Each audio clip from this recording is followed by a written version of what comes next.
உங்களுக்கு கிரிக்கெட் ரொம்ப பிடிக்குமா? அப்போ கண்டிப்பா டெஸ்ட் மேட்ச் பத்தி தெரிஞ்சிருக்கும். ஒரு மேட்ச்ல 2 இன்னிங்ஸ் இருக்கும்ல, அதே கான்செப்ட் தான் எங்க ஊர்ல நடக்கிற இந்த ஸ்பெஷல் பாத யாத்திரைக்கும். எஸ், இது ஒரு டெஸ்ட் மேட்ச் பாத யாத்திரை. இன்னைக்கு நம்ம பார்க்க போற கான்டென்ட் கிட்டத்தட்ட 30 வருஷம் பழசான என்னோட ஒரு பர்சனல் எக்ஸ்பீரியன்ஸ்.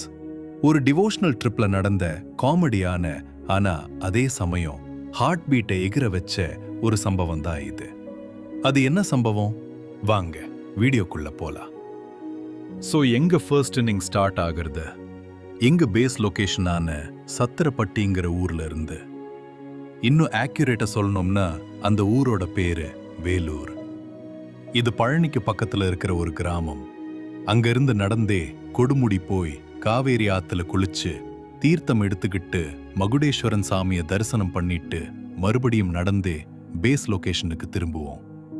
டோட்டல் டிஸ்டன்ஸ் கிட்டத்தட்ட 160 கிலோமீட்டர் அப் அண்ட் டவுன். இதோட first innings over. Next second innings again பேஸ்ல இருந்து ஸ்டார்ட் பண்ணி பழனிக்கு பாத யாத்திரை போய் முருகனுக்கு அந்த தீர்த்தத்தை படைச்சிட்டு திரும்ப வருவோம். Match when. இதுல ஒரு ஹைலைட் என்ன தெரியுமா? பழனி கோவில் கடைகள்ல கிடைக்கிற பஞ்சாமிர்தம் எல்லாம் ஜஸ்ட் டீசர் தான். எங்க ஆளுங்க மண்டபத்துல ரெடி பண்ற வில்லேஜ் ஆத்தென்டிக் பஞ்சாமிர்தம் தான் மெயின் பிக்சர். கிட்டத்தட்ட 12,000 லிட்டர் பஞ்சாமிர்தம் ஒரு 100 ஃபேமிலிக்கு ஷேர் பண்ற அளவுக்கு மாச ரெடி பண்ணுவாங்க. சின்ன வயசுல அந்த மலை மாதிரி குவிச்சு வச்சிருக்க பழம், சக்கரை, தேன் அதை பார்க்கும்போதே நான் சார்லி அந்த சாக்லேட் ஃபேக்டரிக்குள்ள போன மாதிரி ஃபீல் பண்ணுவேன்.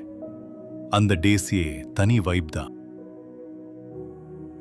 ஒரு முறை எங்க ஃபர்ஸ்ட் இன்னிங்ஸ் அப்போ, அதாவது கொடுமுடி காவேரி ஆத்துக்கு போயிருந்தோம்.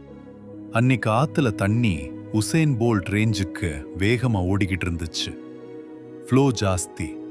சின்ன பையன்கிறதால இந்த தண்ணியில இறங்க விடல. எங்க அப்பா அவரோட ஃப்ரெண்ட்ஸ் கூட ஜாலியா நீச்சல் அடிக்க ரெடி ஆனாரு. அப்போதான் அந்த டர்னிங் பாயிண்ட் மோமெண்ட் வந்துச்சு. அப்பா அவர் பாக்கெட்ல இருந்து ஒரு வாட்டர் ப்ரூஃப் பிளாஸ்டிக் கவர் எடுத்தாரு. தம்பி, இந்த கவரை பத்திரமா பாக்கெட்ல வச்சுக்கோ. இது ரொம்ப முக்கியமான கவர். கரையிலேயே நில்லு, ஆத்துக்குள்ள வர வேண்டாம். நான் குளிச்சுட்டு வரேன்னு சொல்லிட்டு பாகுபலி ரேஞ்சில் ஆத்துக்குள்ள டைவ் அடிச்சிட்டாரு. நானும் சரிப்பான்னு சொல்லிட்டு அந்த கவரை ஷார்ட்ஸ் பாக்கெட்ல வச்சுக்கிட்டேன். ஆனா நம்ம பசங்க எல்லாம் தண்ணிய பார்த்தா சும்மா இருப்போமா? அப்பா என்ஜாய் பண்றதை பார்த்து எனக்கு பொறுக்கல. சரி, ஆழமில்லாத கரை ஓரமா உட்கார்ந்து மினி குளியல் போடுவோம்னு முடிவு பண்ணேன். கரை ஓரமா இருந்த தண்ணில உட்கார்ந்து கை கால் ஆட்டிக்கிட்டு ஜாலியா விளையாடிட்டு இருந்தேன். அப்பாவும் நான் சேஃபா தான் இருக்கேன்னு கண்டுக்கல. ஒரு 10 முதல் 15 நிமிஷம் ஆச்சு. அப்பா குளிச்சுட்டு கரையேறினாரு. தலை தொடச்சிக்கிட்டே, தம்பி அந்த கவரை கொடுன்னு கேட்டாரு. நான் கேஷுவலா பாக்கெட்குள்ள கை விட்டேன். பாக்கெட்ல கை விட்டா அங்க ஒண்ணுமே இல்லை, எம்டி. எனக்கு பகீர்னு ஆயிடுச்சு. அந்த கவர்க்குள்ள எவ்வளோ பெரிய ட்ரெஷர் இருக்குன்னு அப்போ எனக்கு புரியல. ஆனா ஏதோ தப்பு பண்ணிட்டோன்னு மட்டும் புரிஞ்சுது. அப்பா கவரை காணோம்பான்னு முனகுன. அப்பா மூஞ்சில் அப்டேட் ஆன அந்த ஷாக்க இப்போ நினைச்சாலும் எனக்கு குளிருது. விஷயம் காட்டுத்தீ மாதிரி எல்லார்கிட்டையும் பரவிடுச்சு. ஐயோ மொத்தமும் போச்சான்னு எல்லாரும் பதற ஆரம்பிச்சிட்டாங்க. அப்போ தூரத்துல ஆழமான பகுதியில குளிச்சுட்டு இருந்த ஒரு குரூப் கை காட்டி ஏதோ சிக்னல் கொடுத்தாங்க. எஸ், அந்த பிளாஸ்டிக் கவர் தண்ணி வேகத்துல வேகமா மிதந்து போய்கிட்டு இருந்தது. அடுத்த செகண்ட் எங்க அப்பா யோசிக்கவே இல்லை. மறுபடியும் ஆத்துக்குள்ள ஒரு டைவ். அந்த கவரை சேஸ் பண்ண ஸ்டார்ட் பண்ணிட்டாரு. கிட்டத்தட்ட 20 நிமிடங்கள் பயங்கர சறுக்கல். காவேரி ஆத்து வேகத்துக்கு எதிர் நீச்சல் போட்டு ஒரு வழியா அந்த ட்ரெஷர் கவரை பிடிச்சு கரை வந்து சேர்த்துட்டாரு. Mission accomplished. கரை ஏறினதும் மூச்சு வாங்கிக்கிட்டே அப்பா சொன்ன முதல் வார்த்தை என்ன தெரியுமா? தம்பி, இந்த கவர்க்குள்ளதான் நம்ம மொத்த ட்ரிப்புக்கான செலவு பணமும் முருகனுக்கு சேர வேண்டிய உண்டியல் பணமும் இருக்குன்னு சொன்னாரு. அதை கேட்டு எனக்கு அப்படியே தூக்கி வாரி போட்டுச்சு. ஏன்னா 30 வருஷத்துக்கு முன்னாடி அது ஒரு ரொம்ப பெரிய தொகை. ஒரு வழியா நாங்க எங்க கேம்புக்கு போய் சேர்ந்தோம். இந்த விஷயம் கிட்டத்தட்ட எல்லாருக்கும் தெரிஞ்சு போச்சு.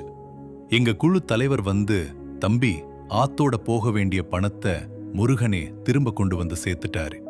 இது ஒரு நல்ல சைன். சோ அந்த பணத்துல இருந்து ஒரு தொகைய கம்யூனிட்டிக்கு டொனேஷனா எழுதி வச்சிடுங்கன்னு சொன்னாரு. எல்லாரும் ஆமா ஆமான்னு சொன்னாங்க. ஒரு பெரிய கண்டம் தப்புச்சுன்னு அப்பாவும் ஒரு அமௌண்ட்டை டொனேஷனா கொடுத்துட்டு ட்ரிப்ப சந்தோஷமா முடிச்சோம். 30 வருஷம் ஆச்சு. இன்னைக்கு கூட எங்க ஊர் பக்கம் போனா இந்த விஷயத்தை நினைவுபடுத்தி பேசி சிரிப்பாங்க. ஆனா இந்த கதையில ஒரு சின்ன கிளைமேக்ஸ் ட்விஸ்ட் இருக்கு. அது எங்க அப்பாவுக்கு கூட இன்னைக்கு வரைக்கும் தெரியாது.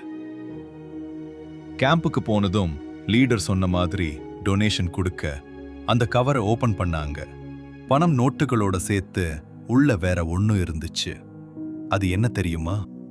நான் அப்போ விரும்பி சாப்பிடுற பூமர் பபுல்கம் ராப்பர். அப்பா என்கிட்ட கவரை கொடுக்கும்போது அதுக்குள்ள பணம் இருக்கிறது எனக்கு தெரியாது. ஒரு வாட்டர் ப்ரூஃப் கவர் கிடைச்சதும் என்னோட பூமர் பபுல்கம் ராப்பரை பத்திரமா வைக்க இதுதான் கரெக்டான சேஃப்டி லாக்கர்னு நினைச்சு உள்ள தள்ளிட்டேன். லீடர் அந்த ராபரை வெளியே எடுத்து என்ன ஒரு லுக் விட்டாரு பாருங்க. இது என்னடா புது பொக்கிஷம்? நான் அவர் மைண்ட் வாய்ஸ் எனக்கு அப்படியே கேட்டுச்சு. எனக்கும் இந்த விஷயத்துக்கும் சம்பந்தமே இல்லாத ஆள் மாதிரி ஒரு சிரிப்பு சிரிச்சிட்டு ஒரே ஓட்டம் ஓடிட்டேன்.